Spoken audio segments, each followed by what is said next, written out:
Kita teriak-teriak kemana-mana mengingat nama brand kita. Ingat ya, nama brand kita X, Y, Z. Ingat gitu. Tapi ada orang yang sebenarnya sangat kuat sekali, dia menawarkan sebuah produk yang misalnya katakanlah bicara soal bicara untuk apa tuh namanya lose weight itu apa? Apa namanya slimming gitu misalnya gitu ya. Produk untuk ini diet gitu. Ya, diet produk misalnya gitu ya. Mungkin dia nggak tahu nama produknya, dia nggak tahu nama brandnya, tapi dia ingat produk itu karena itu terbukti. Jadi dia akan bilang begini, itu apa ya produk yang waktu itu kita coba itu bagus banget deh. Dia akan cari tahu lebih dalam. Jadi ketika kita bermakna, maka konsumen atau market tuh akan mencari kita tuh siapa nama kita dan akhirnya akan lebih mudah buat kita dibandingkan kita teriak-teriak gembur-gembur nama kita A ya, nama kita Y ya, nama kita Z ya, beli produk kita. Smart Business. Hai Smart Listener, senang banget kita jumpa kembali dalam podcast Smart Business. Dan kali ini saya kembali mengajak Anda semuanya berbincang bersama dengan sosok yang selalu dekat dan berusaha untuk mencari value, bahkan kemudian tidak berhenti sampai di situ, tetapi membagikan value. Saya bersama-sama dengan Mas Arto Biantoro. Hai! Merdeka. Oke. Nah, kali ini di seri yang ini kami mengajak Anda untuk membahas mengenai top of mind dan top of mind. Nah, mungkin banyak sekali produk-produk yang sekarang ini kita tahu ya, semuanya berkejaran, semua berlomba, semua berkompetisi untuk menjadi yang nomor satu, diingat, di mind. Tetapi jarang kita temukan produk-produk ini atau brand-brand ini yang kemudian berusaha untuk menjadi top of mind. Apa maksudnya? Kita akan bahas, Mas Arto. Sebenarnya nggak salah. Nggak salah? Tapi karena kita dulu belajar ya konsep-konsep apa namanya marketing kayak AIDA gitu ya, awareness, interest, desire, action. Jadi kita selalu berpikir kalau kita ada di benak konsumen kita, pasti sudah dipilih. Pasti kita akan dipilih. Tantangannya kemudian karena sosial media tumbuh berkembang, digital tumbuh berkembang, kita setiap hari terekspos atau terpapar dengan begitu banyak pesan. Betul. Sehingga pesan-pesan ini keluar dan masuk setiap saat di dalam benak kita. Kita spend uang yang banyak untuk masuk ke dalam pikiran seorang konsumen, tapi belum tentu konsumen itu akan mengingat gitu ya.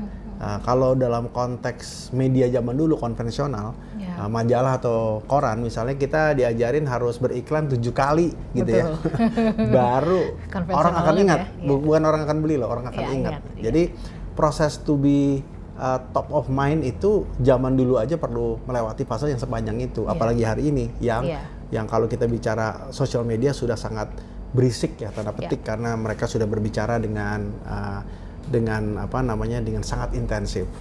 Nah, jadi kuncinya kemudian adalah bukan membangun brand atau menjadi sebuah sebuah hal yang sekedar diingat, tapi justru sebagai sebuah produk atau jasa atau sebuah bisnis dalam konteks kita yang kemudian bermakna bagi orang tersebut. Bermakna itu artinya dia punya solusi, punya relasi yang dekat dengan produk tersebut atau jasa tersebut, sehingga orang itu kemudian akan selalu mencoba atau mengingat. Jadi mengingat ini terbalik. Ada beberapa cerita-cerita yang misalnya begini, kita teriak-teriak kemana-mana mengingat nama brand kita. Ingat ya, nama brand kita X, Y, Z. Ingat gitu. Tapi ada orang yang sebenarnya sangat kuat sekali, dia menawarkan sebuah produk yang misalnya katakanlah bicara soal bicara untuk apa tuh namanya lose weight itu apa? Apa namanya slimming gitu misalnya gitu ya. Produk untuk ini diet gitu. Ya, diet produk misalnya gitu ya. Mungkin dia nggak tahu nama produknya, dia nggak tahu nama brandnya, tapi dia ingat produk itu karena itu terbukti. Jadi dia akan bilang begini, itu apa ya produk yang waktu itu kita coba itu bagus banget deh. Dia akan cari tahu lebih dalam. Jadi ketika kita bermakna, maka konsumen atau market tuh akan mencari kita tuh siapa nama kita dan akhirnya akan lebih mudah buat kita dibandingkan kita teriak-teriak gembur-gembur nama kita A ya, nama kita Y ya, nama kita Z ya, beli produk kita. Nah ini yang kemudian menjadi sebuah proses yang menarik kalau kita bicara bagaimana membangun sebuah brand atau membangun sebuah bisnis, adalah bagaimana kita menemukan korelasi tadi, menemukan pasar yang tepat. Kalau kita bicara dalam konteks market hari ini bahkan lebih ekstrem lagi Mbak Ola. Kita nggak bicara market yang seluas-luasnya, tapi market yang sespesifik-spesifiknya, sehingga kemudian market yang spesifik itu punya relasi dengan si brandnya sendiri. Dengan si brand itu sendiri, sehingga ketika relasi terbangun, maka brand itu menjadi bermakna. Ketika dia bermakna, dia punya potensi untuk meningkatkan sales atau revenue. Bukan hanya itu, dia mampu meningkatkan potensi market lain karena kita punya KOL atau brand-brand ambassador yang kemudian bisa mendorong produk kita untuk menyebarluaskan gitu. Jadi kalau kita bisa punya 2 atau 3 konsumen atau market yang sangat memaknai brand kita, tahun depan tinggal kita multiply jadi 6, tahun depan lagi jadi 9, dan begitulah akhirnya setelah 10-20 tahun brand itu menjadi sangat kuat sekali karena dia mampu menciptakan makna. Jadi makna ini kemudian mengubah situasi yang kelihatannya tidak terlihat itu menjadi magnet gitu ya? Dia akhirnya memiliki magnet. Iya, kalimatnya. Menarik ya, benar gak sih? Ya kan jadi magnet ya. Tapi persoalannya gini, bagaimana untuk sebuah brand bisa bermakna? Hal apa yang dia harus kedepankan gitu sehingga kemudian kehadirannya dirasakan oleh si konsumen itu bermakna? Ya, saya selalu cerita ini berulang-ulang ya. Dan sebenarnya menemukan makna itu yang memang paling sulit. Tapi sudah ada rule of thumb-nya, sudah ada guidance-nya. Paling gampang kita ambil apa yang disampaikan oleh Perserikatan Bangsa-Bangsa ketika mereka mengeluarkan SDG, Sustainable Development Goal. Itu adalah 17 permasalahan di dunia yang kita bisa pilih sebagai medan pertempuran kita. Jadi ketika kita membuat produk untuk tadi misalnya katakanlah healthy product karena kita ingin membahas isu kesehatan. Ketika kita membuat sebuah produk berbasis makanan, kita ingin membahas isu pengentasan kemiskinan. Dan kita harus cari titik-titik kreativitasnya ada di mana ketika kita ingin menjawab itu. Dan itu salah satu bentuk saja yang kita bisa lakukan untuk memilih menemukan makna tadi. Nah, balik lagi nih mungkin yang seringkali dirasakan oleh para pemilik brand lokal, pelaku UKM dan UMKM yang menganggap bahwa nggak penting juga sih Mas soal makna atau nggak makna begitu. Karena ujung-ujungnya yang sekarang ini harus dikejar itu adalah bahwa produk yang saya keluarkan ini kemudian bisa menghasilkan. Nah, ini mengubah yang seperti ini, pandangan yang seperti ini bagaimana sih Mas Harto? Merdeka. Jadi selalu ada kiri, selalu ada kanan.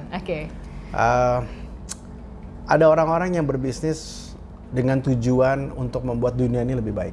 Ada orang-orang yang berbisnis tidak ingin membuat apa-apa kecuali dirinya sendiri.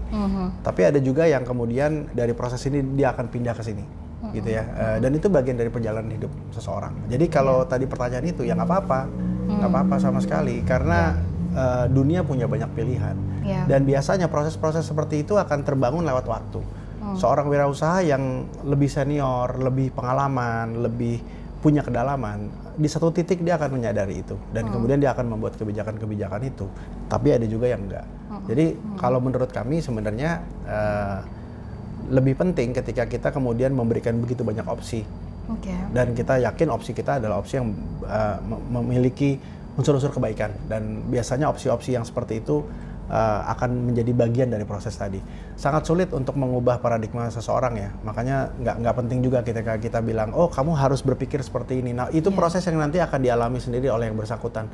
Perjalanan hidupnya akan menentukan dan membawa dia ke titik yang seperti ini, atau juga tidak. Jadi itu kembali kepada pilihan. Mas Harto, ada lagu pop yang mungkin sangat terkenal sekali, Ari Lasso, mungkin smart listener tahu ya, yang dia bilang kalau ingin memenangkan hati perempuan sentuhlah dia tepat di hatinya gitu. Nah ini untuk menjadi bermakna itu juga gitu nggak sih?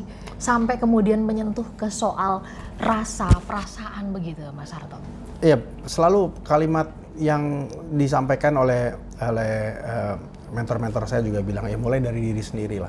Kita mulai diri sendiri, kita mengubah orang di sebelah kita, mengubah orang lagi yang ada di sebelahnya, dan akhirnya kita jadi besar. Nah, proses menjadi besar itu adalah soal momentum. Kapan momentum besar itu nggak ada yang tahu. Mau orang yang paling ahli sekalipun juga nggak tahu. Jadi yang kita lakukan adalah strategi-strategi menuju momentum tersebut. Tapi kapan momentumnya nggak ada yang tahu. Kalau nggak semua orang udah bisa mempredik ya.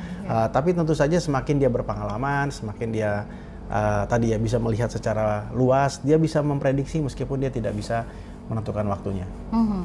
Bahaya nggak sih kalau misalkan hubungan antara si brand dengan konsumen sedemikian dekat? Kan jadi jatuhnya hubungannya sentimental banget ya. Kelak kalau misalkan terjadi apa-apa sama si brand itu akan menimbulkan kekecewaan. Nah, konon kalau kondisinya seperti kayak gini terlalu deep begitu, itu akan patah dan kemudian dia akan mudah justru beralih ke brand yang dia anggap tidak sedemikian membekas begitu. Ya, brand adalah makhluk emosional. Brand dari awal adalah sebuah tool yang sangat emosional. Brand tidak pernah rasional. Ya kan? Tidak pernah rasional. Itu perlu digarisbawahi. Kenapa orang harus ngantri nonton atau beli produk ini 2 hari sebelum produk itu launching? Nggak masuk akal kan? Padahal kita nunggu aja nanti setahun kemudian kita baru beli. Tapi nggak mau, saya mau jadi yang pertama. Kenapa? Nah, dan itu keputusan yang sangat rasional. Kenapa kita harus membeli produk A, B, dan C? Kadang-kadang lebih daripada fungsi fungsional ya, dan itulah mengapa brand menakutkan, karena dia mampu menggerakkan emosi kita. Nah, esensi terbesar atau yang paling powerful dari sebuah brand sebenarnya bukan meningkatkan penjualan, tapi mengubah pola pikir. Bayangkan kalau kita punya hubungan yang tadi ya sangat dekat sekali dengan konsumen kita bisa bilang begini, mulai besok jangan buang sampah plastik. Kalau dia sangat dekat dengan brand itu, dia akan melakukannya. Jangan pernah beli baju-baju yang karakternya seperti ini, karena itu malah merusak pencemaran lingkungan. Dan dia pasti akan dengar. Dia akan dengarkan. Jangan. Nah, artinya begini, ketika sebuah produk atau jasa memiliki brand yang kuat, dia bukan hanya bisa menaikkan penjualan, tapi dia bisa mengubah pola pikir. Nah, salah satu akses atau akses dari perubahan pola pikir adalah pembelian.